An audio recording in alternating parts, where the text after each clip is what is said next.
and how it was like impossible for me to be complacent in so many areas of my life. We used to call my father the drill sergeant, okay, the warden, because he was on top of our shit all the time. Homework, bedroom, chores, responsibilities. It was just a constant, right? It was all this kind of constant. And it's true. This idea of like, there's always this little voice in my head, and it's nowhere near as loud as it used to be. But that's only because I got coaching. Then I became a coach and I started coaching and I started helping people with this particular epidemic, which is the minute I would lay down to relax, I couldn't get 30 seconds into relaxing on the couch without this tremendous sense of guilt wafting over me, right? And this little voice that's like, hey, you forgot to do this. You forgot to do that. You should be doing this. Why aren't you doing that? Right? And it's this constant need to be productive all the time. There should be something you should be doing something. And I remember as a kid, I'd come home from school, right? And I mean, I was exhausted at school, man.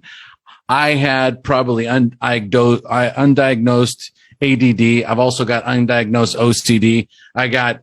I'm completely distracted at any given moment.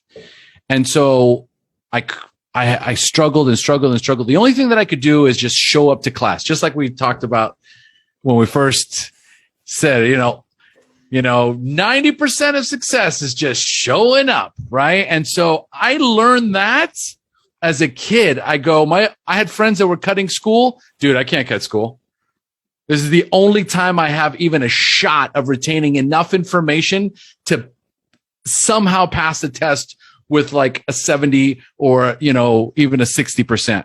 Right. And so there was this unbelievable sense of responsibility and obligation and walking on eggshells.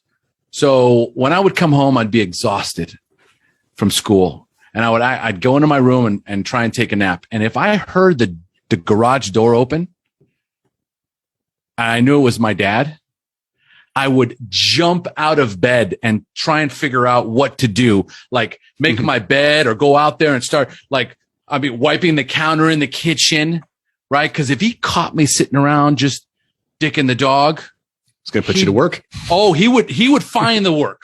So I better be doing something. It sounds like Anthony can relate. Oh yeah.